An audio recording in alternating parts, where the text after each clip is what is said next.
You're listening to Francis Oblivion and the Mad Undead by J. Johnson Higgins. This audiobook edition is a Kiss the Widow production.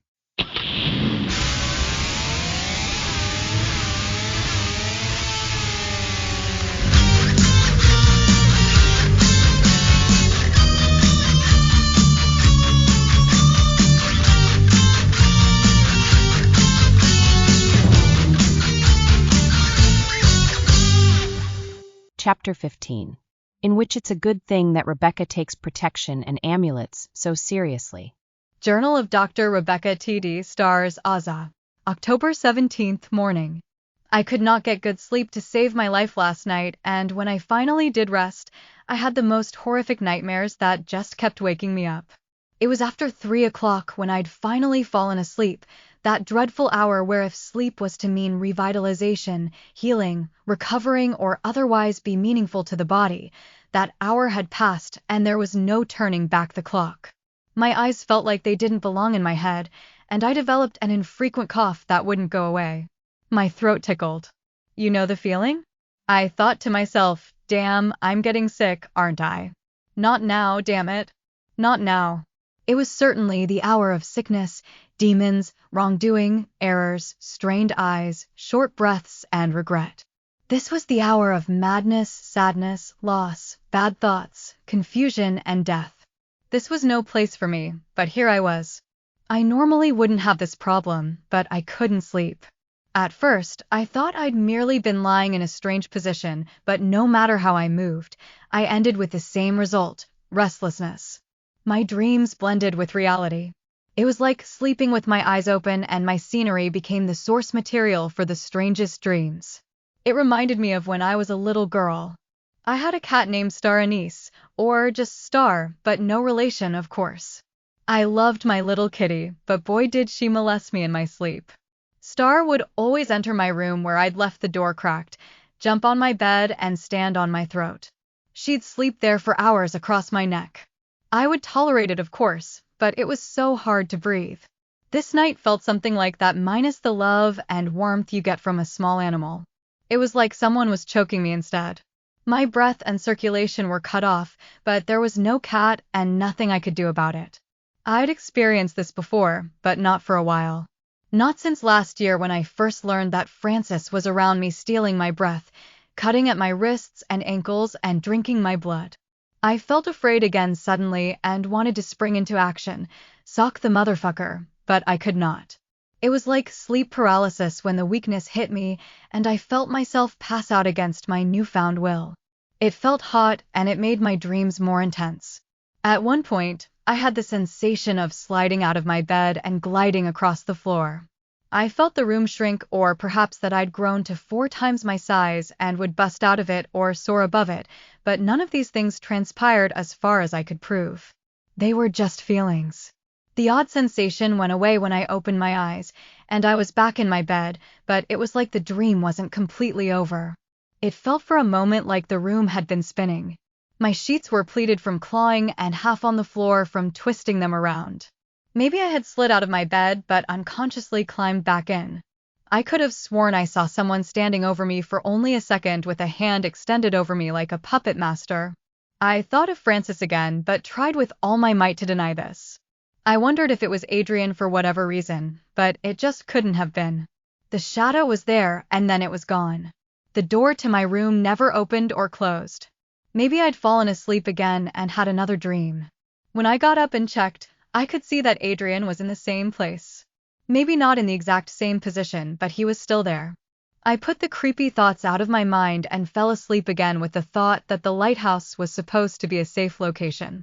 The uncomfortable sensations returned, the gliding, the breathlessness, but I didn't sleep for very long this time. Next thing I knew, I was waking up in a sweat and in a different location, the watch room below the lighthouse lamp. My hands were filthy with machine oil, almost like when I'm working on my bike. This scared me to death. I knew I'd slept fitfully, but could I have really moved, walked out of the room? Floated? I didn't recall leaving my bed, passing Adrian, leaving the house, and entering the lighthouse. I didn't recall climbing stairs, and I didn't recall sitting down at the desk up there. And why would I? I thought I was losing my mind. Why were my hands dirty?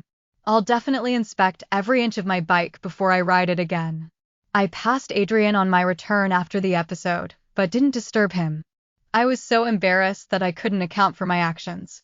I was thinking I needed a moment to figure it out. Again, he was right where I'd left him, asleep or in and out of it on the love seat. When I made it to my room, I watched him for a moment, but let him be. I wanted a cigarette, but ultimately decided against it for now. Instead, I thought for a moment about why we were still staying separate like this. Yes, I was still pretty mad at him for leaving my circle from before, and we'd avoided each other for a short while, but I considered us mostly past that by then. It certainly set us back a little bit, for all the progress we'd made, getting to know one another. I also knew his sleeping there, even the direction he was facing, was a combination of watching the doors and windows for protection, though not his role, and still thinking it was too bold of him to sleep in the same room as me without my explicit invitation. Regardless of our flirty behavior just hours ago, Adrian was such a gentleman, maybe to a fault, sometimes, though I'm not holding it against him. There was an underlying respect in how he was operating, and it was not a bad thing. I remind myself that the universe could have just as easily given me the other type of guy that I needed to be concerned about nonstop. Not so. But how did I get past Adrian when he was in that watchful state of mind? That was my question. My movement must have appeared normal, no floating, as I'd immediately thought. That was my best guess. After washing up and returning to the bedroom, I stayed there. I just sat for a while. I had a fleeting thought that the coffee I'd shared with Adrian yesterday in the PM hours must have done a number on me since I didn't normally drink it and hadn't had such a strong caffeinated drink in such a long time, and in the evening at that. Even after the long night I felt wired, and there I was, obsessed again about the boogeyman I could not see. I know I can be sensitive to caffeine, but that was something I'd never experienced before. It felt like a high mixed with a hangover that made my eyes feel like they were burning, all of which subsided as the next day started, and I'd gotten something to eat on and plenty of water. I slept again, but with no strange experiences this time. The morning that followed was like the feeling after beating a cold or the flu. I felt good, but slightly worn out. It was like I'd fought something really bad, but it was now out of my system and the fever was officially gone, like I'd won. I was hungry and thirsty, particularly for something citrus. I was sure something was inside me last night, but I was also sure it was gone with the sunrise. I felt so glad to see the sunrise. I will confess that I had a few drinks with Adrian, both caffeinated and alcoholic, in advance of this strange night. We'd had coffee, yes, but we'd also enjoyed some scotch from the cellar. This was Adrian's suggestion, and I thought it was a nice one.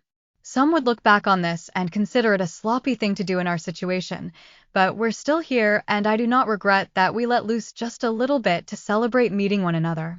It helped us in some respects to talk things out that have been on our minds, both drinks did. We were riding a high that neither of us had had an opportunity for in quite a long time. Overall, I think the experience was positive. With that said, I want to say that I'm not naive. I can't blame the whole night on a caffeine rush or one fermented drink too many. It just wouldn't add up. We didn't have that much. So, what was the culprit? The moon was waning, well beyond its last quarter. I was losing power. My circles were losing power too, and I could feel that I was the victim of psychic assault under that disadvantage. I was just in denial. I'd experienced this very thing before, but not as intensely as last time. This was certainly the perfect night for it. I wonder if putting our guard down was just an aggravating factor that more easily invited the specter to challenge us. Fortunately, I emerged from the attack without any major problems. It was like the pushback of a seatbelt saving my life in an auto collision. I was intact, but shaken all over and with only minor injury, compared to what it could have been. My protection amulets had guarded me again to some degree, but even they had limits that I didn't fully know. More was going on, and with some reflection, I was sure that I was being haunted by Francis, the one I'd thought I'd escaped, here in this place of presumed safety. Things in my room, and the lighthouse as a whole for that matter, were not as I'd left them before bed. I wanted to lay with Adrian, and soon I realized I should have all along, but the night was over. Stupid me. Journal of Adrian Eckenrode, October 19th. Becca has always made one thing clear about protection spells and protection amulets. They may not protect you from all harm, but they will keep foreign forces from taking full advantage of you if they are not welcome. That difference can be life and death, success and failure, advantage and disadvantage if used properly. It was the difference between remembering a nightmare and remembering a wonderful dream. I'd gotten my first real taste of this divide on the morning of October 17th. I had 2 intense dreams leading into that morning, but I have to admit that I only really remembered one of them in any great detail. The first I know was a nightmare, but that was all I knew of it. I stirred in the middle of the night as if I was choking. I just remembered waking up out of breath, hot, on such a cool night, and feeling a little worn out, but as soon as I woke up, I caught my breath and knew I'd be fine. I needed only to remember that I was in the same modest house as Becca, that she was in the other room, and that I was wearing her charms and temporary tattooing. I was within not 1 but 2 of her circles of protection. 1 for the house and 1 for me specifically. I'd sat there for a moment trying to remember the details of my nightmare, but it was completely gone and didn't come back. Maybe it was a good thing, and maybe in that respect the protections were working, including the dream catcher. The negative things were not sticking with me. Then, I lay back down to get comfortable and eventually fall asleep again. Maybe it was all this thinking of Becca, the events of the previous day and her protections, or maybe it was a side effect of the protections themselves originating from her. But my next dream could not have been further from a nightmare. The dream was so good and unforgettable that I did not want to wake up from it. It began with Becca and I on a raft floating through an area that looked like it had flooded. There were broken houses, pieces of wood everywhere, and even rib cages and skeletal remains floating in the water, believe it or not. But like I said, this was not a nightmare. The imagery shifted for the better. Eventually, we'd gotten to a hill and left the raft. Becca led me up the hill all the way to the very top where we looked over the edge. Suddenly, I knew we did not have to worry about the flood because it was so far below us, and in fact there was development, repair and rebuilding already underway. Then I wasn't concerned at all.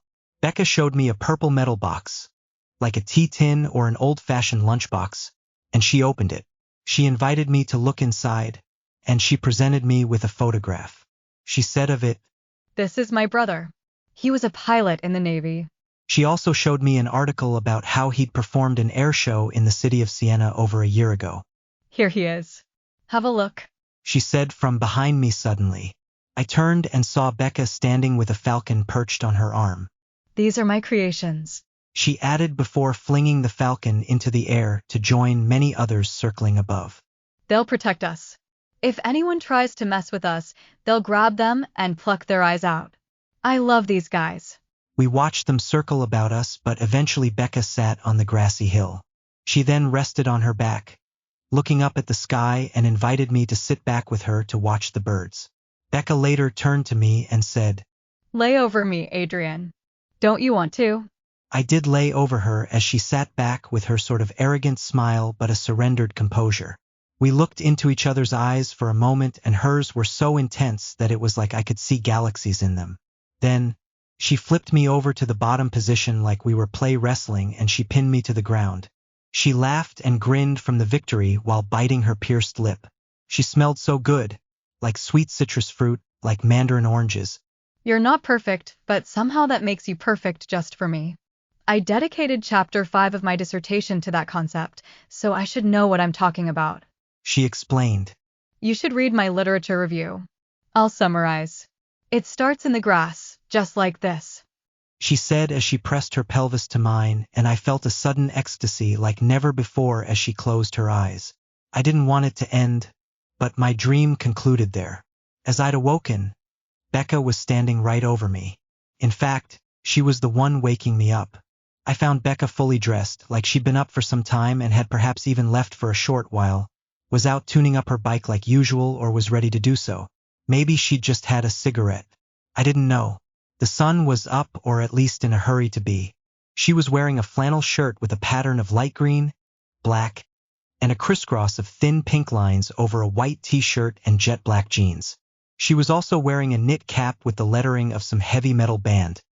I could not even pretend to read the lettering of it to tell you what it was, and her dark hair flowing out from beneath it, She smelled like oranges. She must have just had an orange or juice perhaps.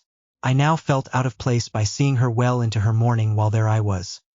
A disheveled mess, half awake on the love seat, but fully aroused by the thought of the woman before me, attempting to hide my erection in the sheets, and hoping it was not obvious.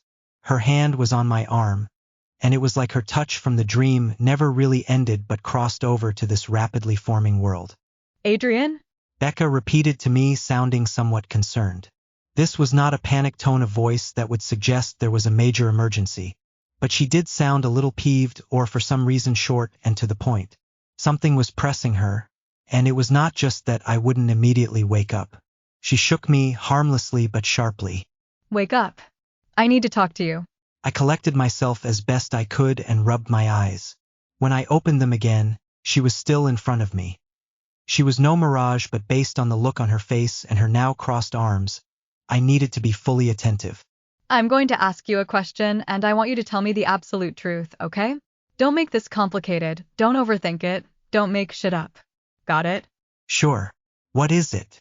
How did you get that book you have there under your arm? Her eyes darted toward my left arm and then bounced back to mine. She waited. I did not know what she was talking about at first, but immediately after stirring and following the direction of her eyes, I discovered what she meant. I'd found a dark blue and white composition book just under my arm. It was worn, slightly distressed. Not mine, as at the time I hadn't even begun writing in one yet. It hadn't been there when I first went to sleep, and I was sure of that, but it was warm like I'd been laying on it for quite some time. I took it upon myself to inspect it and learned that it was Becca's current journal. My veins suddenly felt tighter from this, and my breath stopped. I just opened her private journal right there in front of her. I'd entertained the very thing that drew me her concerned pointed gaze to begin with and caused her to wake me. As I saw her slanted handwriting in it and looked up, she gaped at the ignorant violation, which to her must have looked like a bold additional one on my part, I'm sure. Her eyes fluttered for a second, and I could see her preparing to ask me sternly, "What the hell do you think you're doing going through my journal like that?" When I realized this, I instantly closed the book. From there, I had only two ways to go. I'd either have a good explanation for my mysterious possession of her journal, or she'd slay me right there on the love seat for trespassing on her secrets and thoughts without one prepared. What other option was there? Then I was reminded, thanks to her endearing hand that found its way back to my arm for a moment, that I was at the mercy of Rebecca Azza, whose expressions and overall demeanor could sometimes cut like a razor, but despite her prickly projected persona of authority, she generally fared more even-tempered and inquisitive than the best of us could ever hope to be.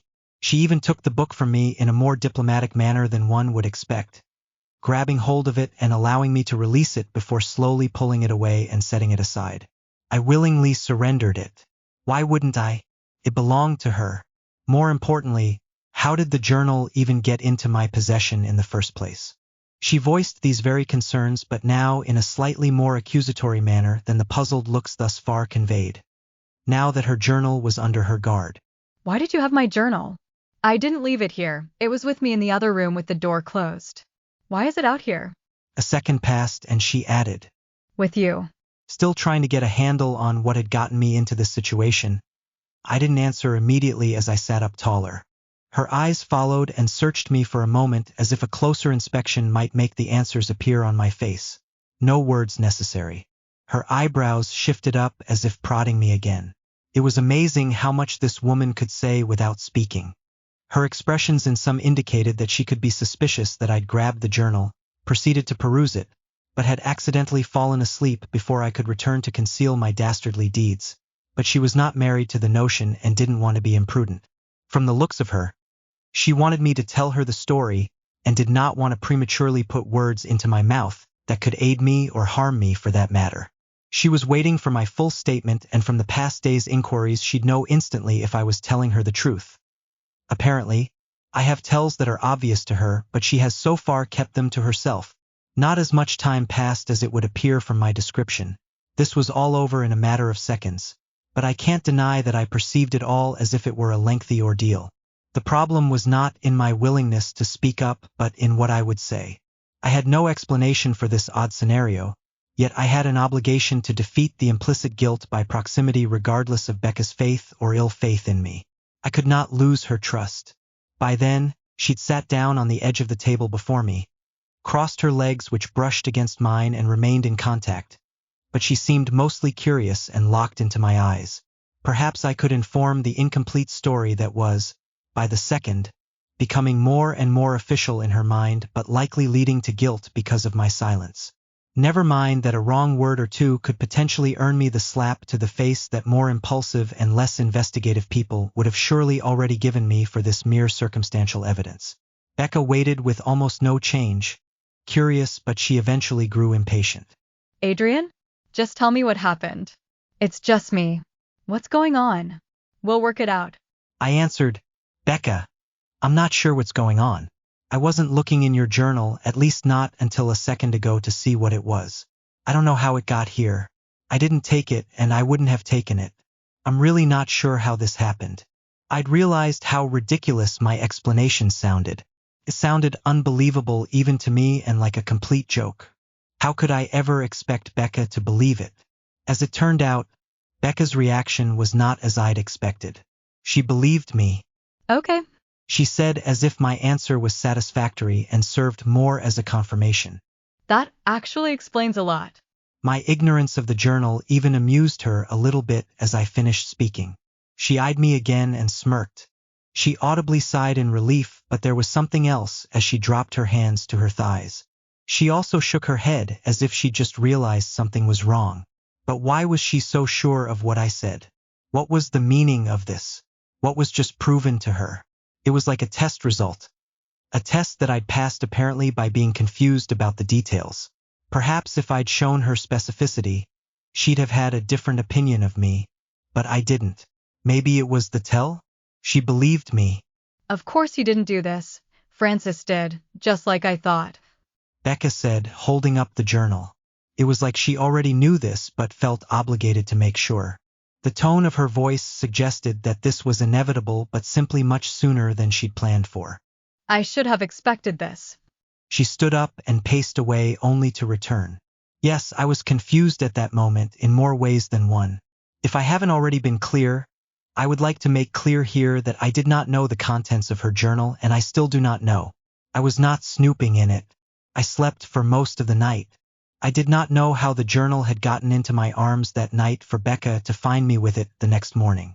Even though I was absolved of the crime, the short-lived accusation caused me to still wonder about a few things and revisit the night.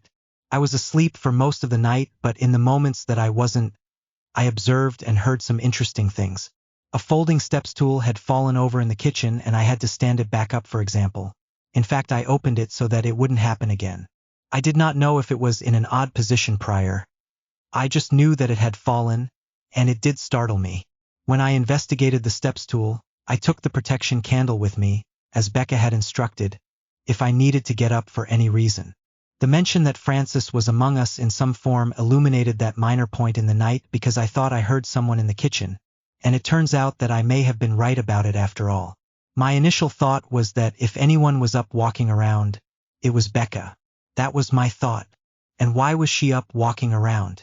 But then again, I could hear floorboards creaking from time to time and sometimes on the opposite end of the house from her room when I was sure she was still in there. When I heard her in her room, it sounded as if she was going through books all night, whispering to herself in the room, dragging and shifting things. She'd even gone out to the lighthouse once or twice. I didn't think much of it earlier because it was her place to do these things, right? She knew the property better than I did and had a key to it and all its satellites. She knew what was necessary for its upkeep. She knew the original owner, so I felt more like the guest in her home. She could move beyond the circles and defend herself magically. She could move freely without my review, and she did. I, accordingly, honored all of our formal as well as unspoken rules to the letter. I alerted her of my activities and movements regularly, none to report last night. I slept openly in the common room for her to monitor and have access to. The bedroom with a door was hers for the privacy she was entitled to, imagining she would prefer to keep it and has had it long before my arrival. If she wanted my company, she could easily claim it and I would not object. We also can't forget the larger agreement that the lighthouse visit was only a fraction of. I was to generally follow her directions. I liked and trusted her lead and didn't want to risk overstepping her invitation.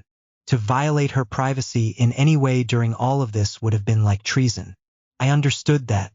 I kept a subtle watch over things, but, as I'd already said, I had little to report to Becca except for things she should already know. I was prepared to inquire about her experience the night before, but without my prompt, she'd entered directly into these related topics.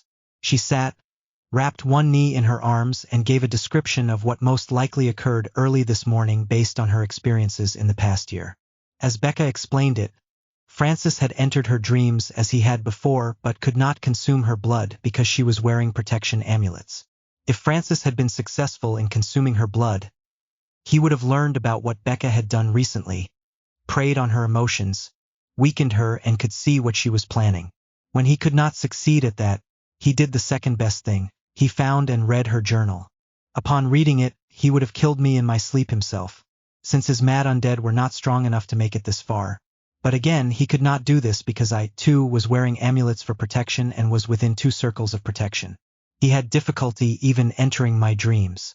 In this respect, Becca was the more vulnerable one.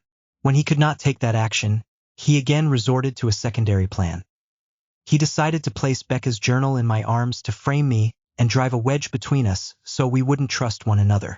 This would perhaps divide us temporarily so that in those moments he could kill me if I happened to leave her circles. This attempt failed as well because Becca figured it out and kept me close. Do you feel okay? She touched my face and forehead. I feel fine, I replied, but I'd spoken too soon as she inspected me more thoroughly and I felt a sting. About my chest, Becca discovered what looked like scratches. Only 3, but paired them to dried blood marks on my own fingers and a dampness coming through my shirt. To me, they felt nearly undetectable unless disturbed in a certain way. It was like discovering a nosebleed or a mild paper cut. I was completely unaware until she alerted me. He must have done this. He was trying to get you to remove the amulets, but he couldn't get you to do it. She looked deep into my eyes. Her tone changed completely to that of major concern. You're saying that Francis did this? How do you know? I thought he couldn't come here. I thought so too, but he's surprised me before with what he can do. He's resourceful, adapts. He's gotten to me too. She rolled up her sleeve and showed me what looked like cuts and bruised handprints. The handprints were much fresher looking than I'd expected. And last night, I think I may have seen him, just for a moment. What does he look like? I couldn't be sure. It was too dark. Now that this happened, I'm sure it was him. We need to get out of here, and we need to do it soon. He will likely take a physical form very soon if he hasn't already, but it's still daylight. We may have a chance to get away from here. In the past, he took a visible form immediately after he became this direct. I think we should leave before sundown. If he knows what I know from my journal and has seen through either of our eyes for only a second, we need to leave now because he will know what we're doing and how to stop us. Now, finally experiencing Francis and reading of him gave me insomnia. This thing had been here and now it was contemplating my murder. Most of my nervousness originated from the fact that I'd experienced his horde of crazies before. Now, I feared what an organized and calculated band of these monsters would look like under the command of a centuries-old demon capable of infiltrating my dreams and drinking my blood while I rest. But apparently, I need not fear them drinking my blood.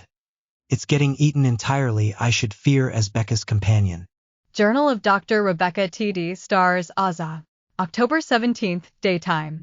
I would typically assume we were safe during the day because we were less likely to experience Francis or any of his followers directly. However, there is nothing quite like knowing that your world has been influenced while you were sleeping, while your eyes were closed, and while the sun was down. There was nothing like waking to find that objects about several rooms in the house had been disturbed, especially this house. It was an unmistakable sign that something that is not quite rooted in our world had been making strides to enter it, or has already done so, but is now restless or frustrated in being unable to touch us. Objects often move in those circumstances. There's a certain clumsiness or lack of respect for objects in a room when this kind of thing happens, and it, too, reminds me of my cat. Sorry to keep using her as an example. She never stands things back up after knocking them over, never closes doors after opening them, and never puts things back after using them. There is a utility closet on the exterior of the lighthouse that I never use. It was open this morning. There were a few things that made me sure that it was time for us to move, though, such as the moving of my journal, the rearrangement of furniture, and the marks on Adrian's chest and my arms. The feelings that hit me once I'd realized that Francis had been in the lighthouse and harassed Adrian were unreal. I felt a fire start inside of me, anger at first. I hated Francis, but this feeling from knowing he was bothering Adrian surpassed anything prior. I never thought Francis could even approach us while in the lighthouse, because I'd never had that problem before. Not here. This lighthouse was supposed to be a sanctuary, and Adrian was supposed to be safe here. So, I was wrong. I should have known better. The strangest thing I discovered, that morning, was a rather crudely assembled marker, planted in the sand outside the lighthouse, but near the water that I know was not there just the day before.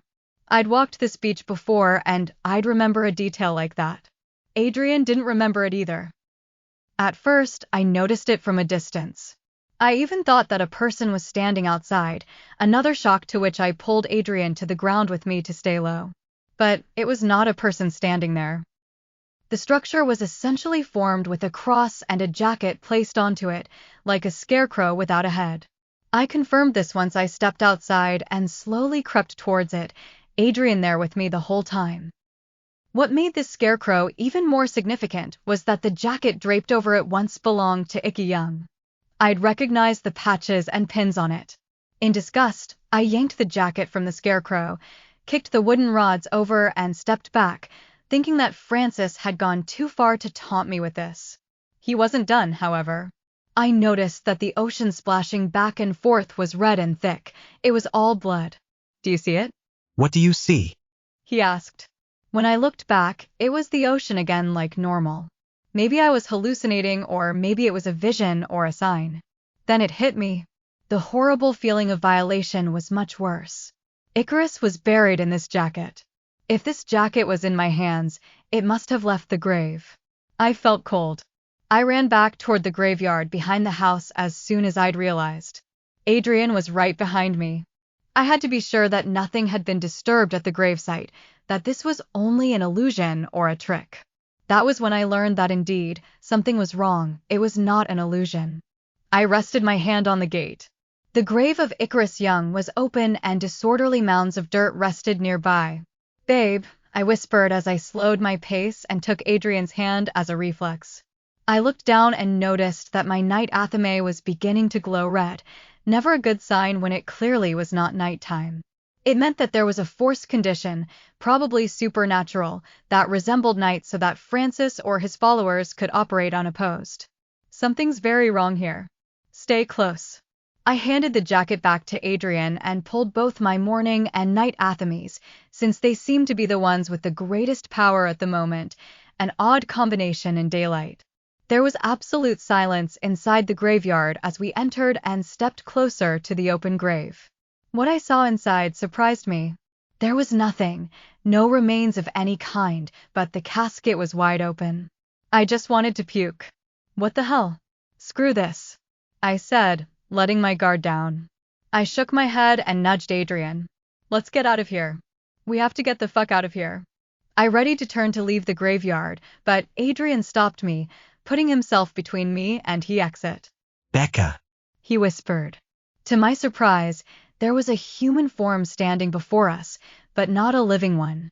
It was a tattered wraith resting against the gate. This was unlike any of the shadows I'd seen before, not the mad undead. Its face was sunken in and skeletal, yes, but it seemed to move differently than the mad undead. It moved in short spurts, like a paperclip dancing because of a magnet's pull and not particularly with fluid conviction. Its movements were jerky and spastic. Its head was, however, slowly moving and its eyes were blank. Adrian, step the fuck back, I demanded. I said stay close. Will you please stop doing that? Our eyes connected for just a moment. Sorry. It's okay, babe. Just don't do that, I whispered, briefly brushing his hand with the back of mine. I appreciated Adrian's heroism by standing in front of me, but I tugged him back the moment I saw it move. I moved him at least to meet my shoulder. I'd give him that much, but he needed to back up. If one of us was to take an action, we both knew it would be me in this situation. The graveyard terror standing at the gate paused, as if reacting to my movement. Then it suddenly became lively and ran at us. I held the Athames before me in a crossed formation. I created a strong, transparent energy shield and held it firm. It worked, but it turned out that I didn't quite need it like I thought I would. A ghostly hand reached out from the ground and grabbed hold of the wraith's leg, stopping it before it could get any closer. Then another spirit grabbed it from behind, and then another. These were Icarus's relatives intervening. Go, one of the spirits urged. Take your friend out of here. Thank you, I spoke. I grabbed and tossed the jacket into the casket before Adrian and I fled. I looked back and watched the spirits drag the wraith back into the grave. The mounds of dirt were crawling to fill it. Once we were back near the entrance of the house, I saw the glow from the night Athame fade. What was that? Adrian asked. It was fucked up. It was Icky's body. It's another sign that Francis is here. He moves things, even the dead. He's using Icky as a conduit. The animation was his doing. And did you conjure the other spirits? No, but they're friends. Jumping him was Susan's idea. Icky's grandmother, I explained. I'm so glad they're here. But just like before, Icky's spirit wasn't here. Then it all made sense to me. I could not communicate with Icky because Francis was holding his spirit hostage and out of my reach. Otherwise his spirit would have probably defended his own grave from necromancy. It would seem that Francis was using him as a secondary gateway to our world. The jacket planted on the beach was a taunt, and the animation of Icky's corpse was a small demonstration. It alerted me to be ready for the next 24 hours. Adrian absolutely must begin writing in his journal. It is not up for discussion anymore because my writing alone is not enough to protect both of us with the moon's current position. It has now rapidly become my primary goal to protect Adrian from Francis and his followers as they've become stronger than ever before. Did I want everyone back? Yes, I did, but I really want Adrian to be okay. I dreaded the coming of this day but knew I was electing it as soon as I accepted him at my side. I only hoped Francis and his followers wouldn't arrive by nightfall when they were probably stronger.